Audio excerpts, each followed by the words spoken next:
Testimony, the last bill on our calendar this evening, Representative Handy, 6051.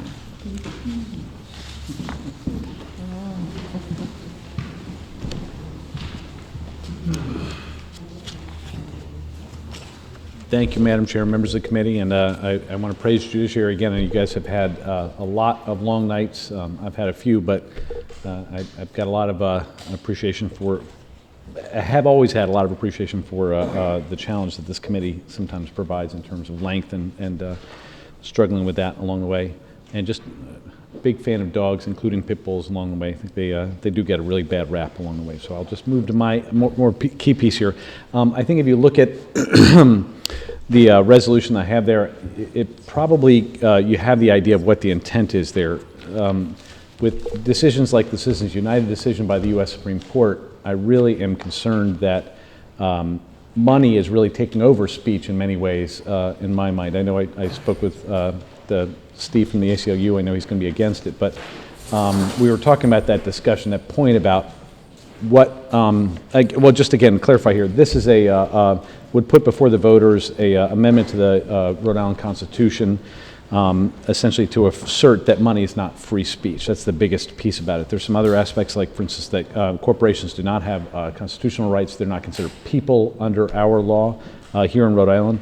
And in response, I know Rep. Agello, you'd forward me an email, and I did get that as well, about the concern about this being in conflict with the U.S. Constitution based on Supreme Court decisions as opposed to actually the language in the Constitution itself. Were this to move forward, I would consider also adding language after the phrase, the spending of money to influence elections shall not be construed as speech, to add language also would say, under Article 1, Section 20 of the Rhode Island Constitution. Therefore, it would only be under our Constitution that would be interpreted as such. We aren't trying to say what the U.S. Constitution would say. But to the point I was trying to get at a moment ago about the idea of money and speech,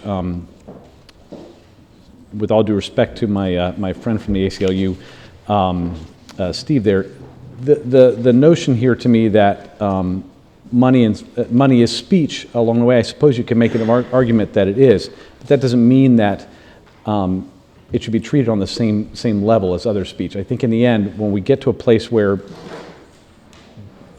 billionaires can come into a race, it completely eliminates the speech, essentially, in my opinion, of everybody else in the mix. I mean, there are only so many billionaires on the planet.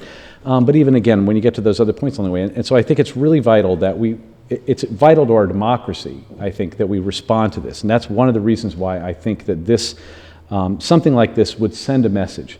I still think, I'm no attorney, but I think the U.S. Supreme Court has interpreted the Constitution currently incorrectly, and I think, again, future Supreme Courts may hopefully change that. And so as a result, the fact that we have this in our Constitution would not be, in my mind, in conflict with the U.S. Constitution when they come around to my way of thinking at some point in the future. But I do think it sends a message. I also, to the point again that the email that you forwarded to me, Chairwoman Agello, about the calling for Congress to amend the U.S. Constitution to address this problem. We did do a resolution last year, but it wasn't quite as explicit, I think, around the Article 5 of the U.S. Constitution, where we can call on Congress to do an amendment. If enough chambers around the United States did that, it would obviously, I think, potentially lead to that. So I would also consider us adding to the end a resolution language that would also do that at the same time. But I still think here in Rhode Island, we can still also express that sentiment that we don't believe money is speech. We don't believe that corporations are people, and we really think that things need to change. I'd be happy to answer any questions. Thank you, Representative. The email that I forwarded was from William Santagata, who signed up to testify tonight. I don't know if he's here. I believe he sent it to all the Judiciary Committee members. He did sign up to testify also, so, but perhaps he got tired. Abel Collins. Can I see that? Can I see the sheet? I just want to see those.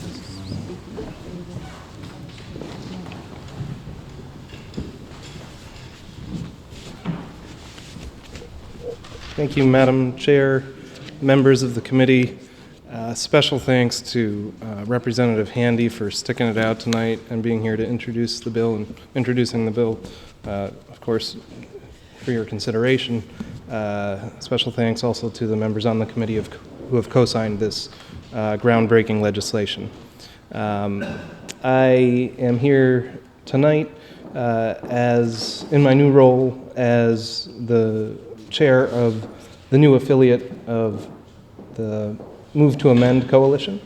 The Move to Amend Coalition has been working for the past 4 years to overturn Citizens United and corporate personhood.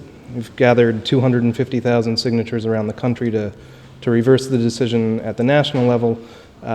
We've just really begun that effort here in Rhode Island. Less than a week ago, we started a petition to amend the Rhode Island Constitution in support of this legislation.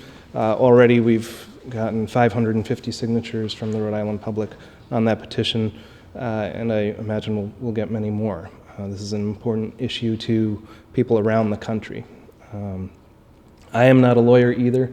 I am here really just as a volunteer on top of a lot of other things that I do, but this is such an important issue that I've heard so many people talk to me about, whether it's in my role at Sierra Club or when I ran for office.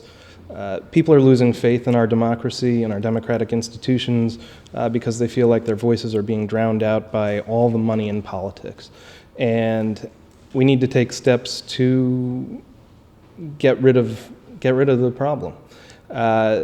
Our options are limited here on the state level, of course. You did well last year by passing that resolution. A number of other states have passed similar resolutions, but we think more needs to be done. And this is another step that can be taken at the state level. The amendments that Representative Handy mentioned would take any effective enforcement power out of this constitutional amendment, but it would still be a much bolder statement. It would give the people of Rhode Island the chance to make that statement to the Supreme Court, to our leaders in Washington, for themselves. And again, the public has just lost so much faith in our political process.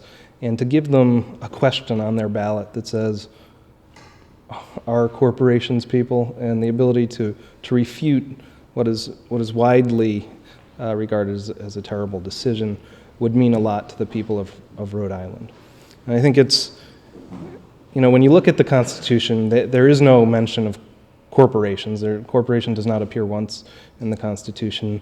I think if the framers of the Constitution were here today and they saw the power that corporations today are wielding, they would see the danger of tyranny as they saw from England back in the day. And they would have probably put language in the Constitution similar to what this amendment says. So again, I think it's a good amendment. Of course, we'll leave that up to the people of Rhode Island to decide. But beyond the fact that corporation, the word doesn't appear in the Constitution, I think I want to read this one quote from Supreme Court Justice Stevens, who just left the court recently. Corporations have no consciences, no beliefs, no feelings, no thoughts, no desires. Corporations help structure and facilitate the activities of human beings, to be sure, and their personhood often serves as a useful legal fiction, but they are not themselves members of we the people, by whom and for whom our Constitution was established. And I think that's right. And I think many Supreme Court justices have seen that over the years. It was only 100 years after the Constitution was written that constitutional rights first started being given to corporations.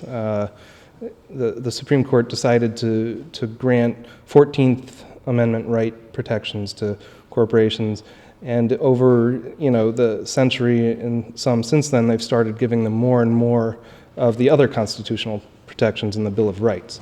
And I think now is the time to stop that sort of backward slide in giving what are really just legal fictions the same rights as natural persons.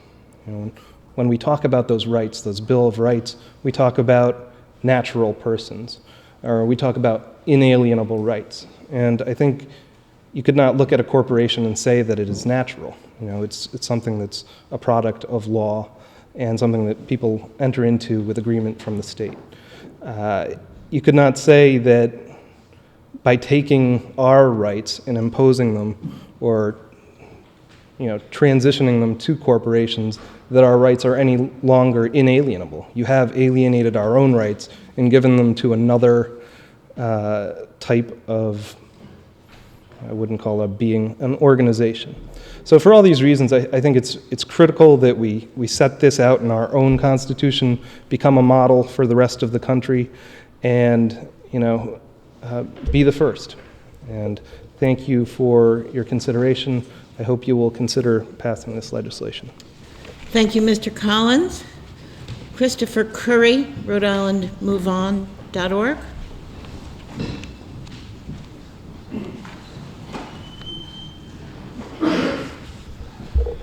Thank you, ladies and gentlemen. My name is Christopher Curry from Pasco, and I have been the Rhode Island MoveOn.org coordinator for the past 2.5 years. During that period of time, I have helped organize, I've organized or helped organize numerous rallies in the greater Providence area, including quite a few on the mall side steps of this building. And of all the issues that we addressed, nothing even comes close to matching Citizens United's ability to inspire rage the moment you mention it with just about everybody I talk to. And it's not because it's so obviously dishonest to claim that corporations are people or that money equals speech.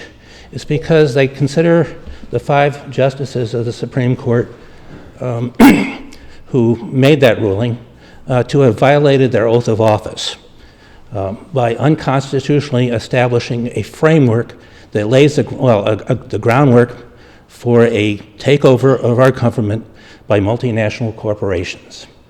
And if you think about it, that's exactly what it does.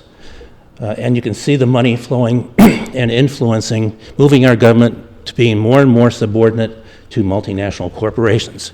As we speak right now, there are attempts by multinational corporations to pass these treaties. One's called the Trans-Pacific Partnership, and the other's called the Transatlantic Trade and Investment Partnership, which will enable multinational corporations to sue any government in the United States, all 3 levels, who pass a law for health reasons or safety reasons that interferes with their ability to make profits.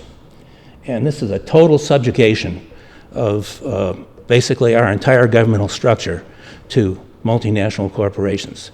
We need to take a stand, and I think this bill will help us take a stand against this trend. And I urge you very much.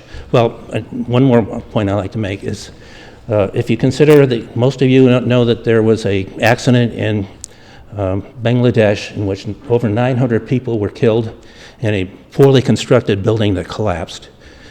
This is an example of what happens when a government allows itself to be overtaken and run by multinational corporations. We don't want that kind of stuff to happen here, and we've got to take a stand. I urge you to support this bill.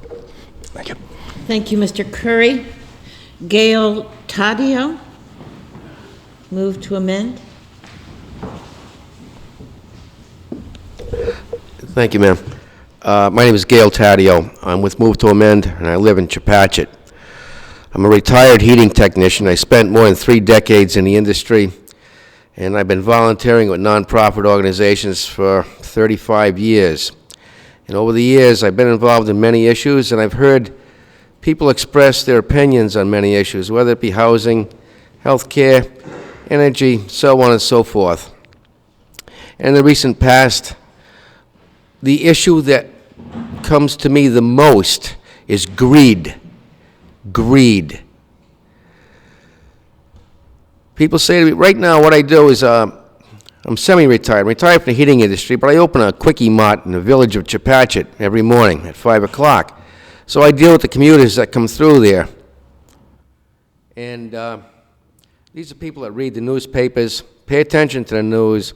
This is where greed comes up. And they say to me, speaking of our legislatures and our Congress people, and I don't think you've ever heard it to your face, but they tell me, quote, they've all been bought. That's not a good commentary on a political leadership. My response is, they have not all been bought, because if I thought that they had all been bought, I would not have been volunteering for so many years. There are some people involved in political leadership that are honest and have integrity.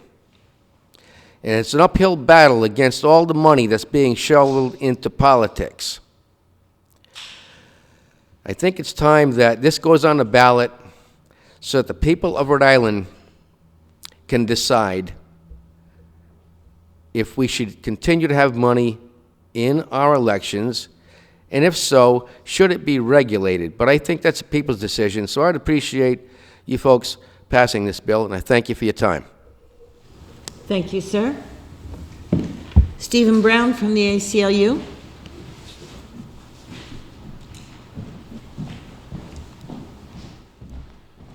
Thank you. I am here to express our organization's strong opposition to this legislation. We believe it is clearly unconstitutional and would severely undermine basic First Amendment rights. I think it's important to look at the exact language of this proposed state constitutional amendment. Before doing that, I should clarify that I'm here on behalf of the ACLU of Rhode Island, Inc. We are a corporation, and our rights would be affected and effectively extinguished under this proposed constitutional amendment. If this were to pass, the General Assembly could decide that the ACLU should no longer exist. It could decide that the ACLU should have to pay a registration fee every year that is 10 times higher than any other. It could decide that any entity that wants to be a corporation has to abide by some political principles that it thinks is appropriate. If a school committee wanted to bar a reporter from the Providence Journal or a TV station that had aired critical stories about the school committee, it could ban them, because the Providence Journal, the New York Times, the TV station, they're all corporations.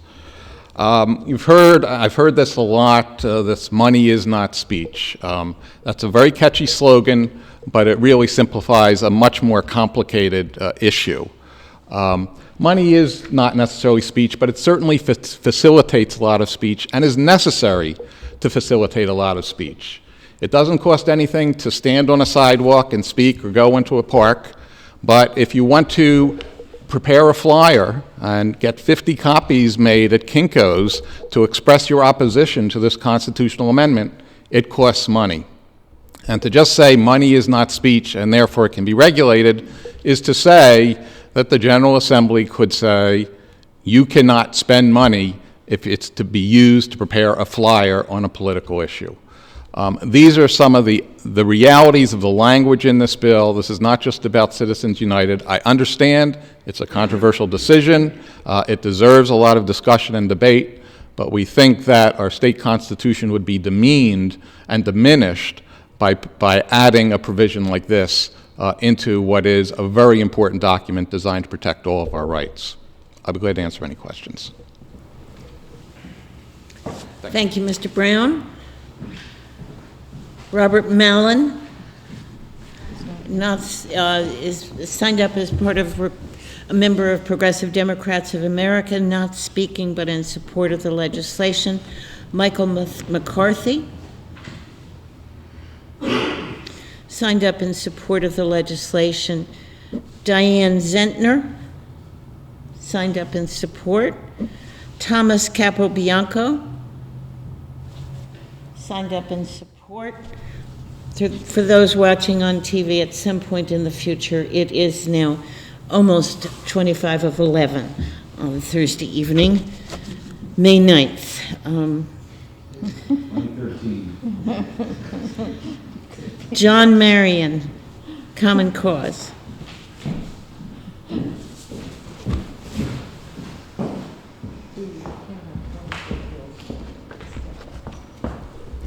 Thank you very much, Madam Chairwoman and remaining members of the House Judiciary Committee.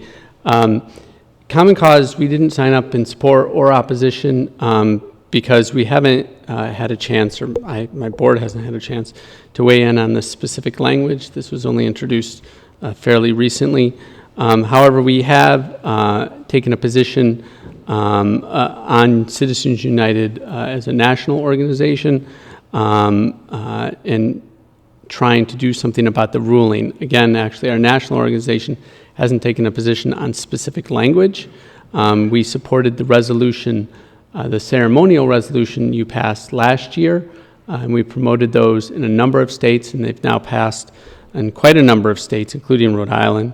But in our ongoing effort, we're sort of looking at the landscape of possible constitutional language for the U.S. Constitution that could deal with this, and looking at the different groups, and we appreciate the efforts of Move to Amend and the other groups that have come out with specific language. But as Mr. Brown said, this is very weighty a matter. We disagree with the ACLU's belief that you shouldn't tinker ultimately, because this problem is one created by an interpretation of our Constitution, so it can only be solved by a change to our Constitution. I just want to make one important point, which is often gets left, that people talk about Citizens United, Citizens United, Citizens United, but really this is about a case in 1976, Buckley versus Vallejo, which was the case that ultimately decided that money is the functional equivalent of speech, and therefore, because we can't limit the speech, we can't limit the money. And so I think it's really important to go back and look at that decision and the context of that decision as we're thinking about what we do moving forward. So I just wanted to make that point. Thank you. Thank you, Mr. Marion. Stephen Sheehy?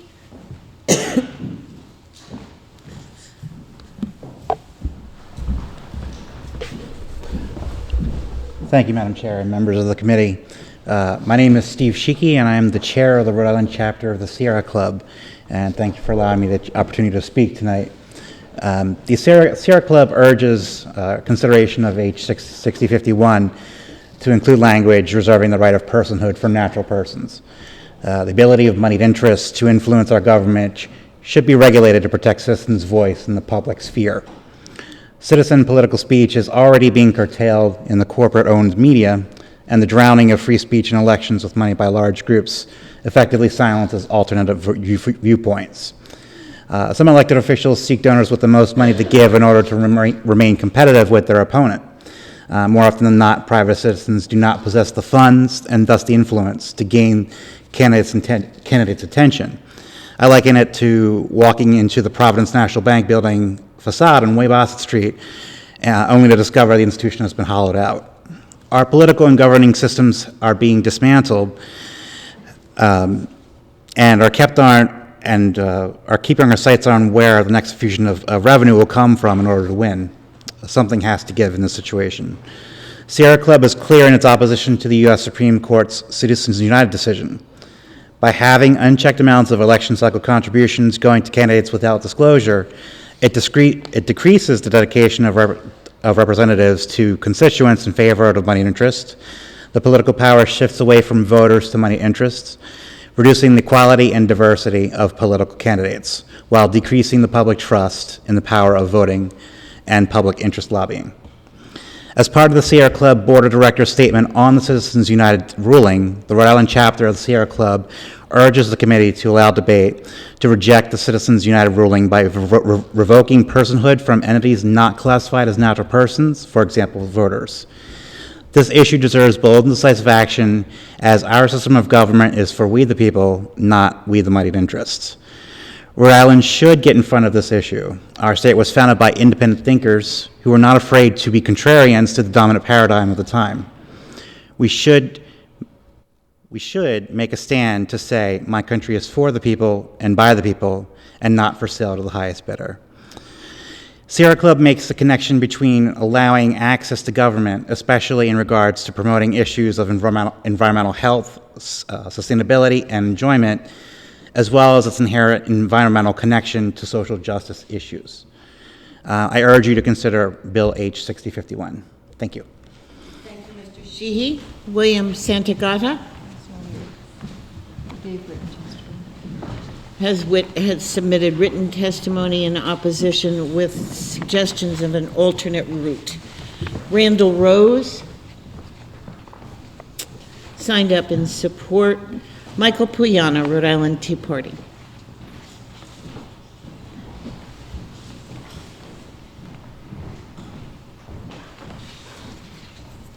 Thank you, Madam Chair, members of the committee. I thought about this for a while, and I realized that while I can fully understand and appreciate the practical concerns of bringing this up because of issues of how virtually unlimited amounts of money can have detrimental effects in many aspects of our society. Money is not the problem. Corporations are not evil entities in and of themselves. Corporations are nothing more than collections of individuals and people who are responsible for their own decisions. TACO Incorporated or CVS or Fidelity are no more capable of doing evil things than is the Rhode Island House Judiciary Committee or the Rhode Island Tea Party. It would be individuals in those groups that would be responsible for doing things and making bad decisions. It's been suggested widely across the country that the Citizens United decision was politically motivated and that certain members of that court were bought off by big money. Well, I can tell you that if I were to hit Powerball for $100 million and have vast amounts of money to spend on political organizations, the fact that I suddenly had lots of money should not preclude me from expressing my political views. I think Councilor Brown nailed it. What if we were to pass something that could allow the Rhode Island General Assembly to say the Rhode Island Tea Party can no longer exist because they're not conservative enough, or they're not in support enough of Second Amendment issues, or 10th Amendment issues, or 13th Amendment issues. These sort of things cannot be allowed through good intentions to step all over the First Amendment. The framers put in the First Amendment for very clear reasons. Citizens United struck a tremendous blow in favor of the First Amendment, and while there are very legitimate and I think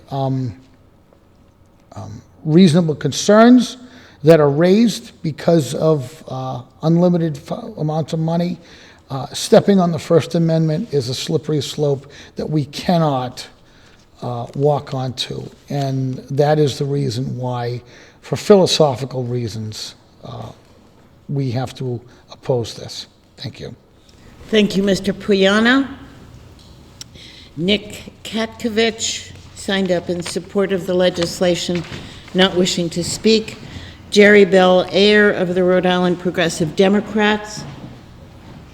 Mr. Belair, we have written testimony from you.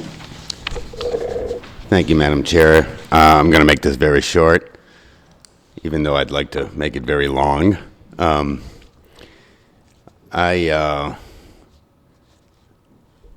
sort of surprised at the American Civil Liberties Union and their concern about the ability of the legislature to somehow put them out of business by increasing their annual fees to 10 or 20 or 40%, if that's what I understood. The ACLU is a corporation, and it's an artificial entity. You have the right to do that, whether or not Citizens United was ever passed, or whether or not this piece of legislation is inserted into the Rhode Island Constitution. I'm a corporate attorney. I'm responsible for several corporations, for limited liability companies. I can tell you clearly that a corporation is not a person. We established a corporation for purposes of making business easy for us. It's a very successful way of doing business. It's also a means of limiting our liability. A person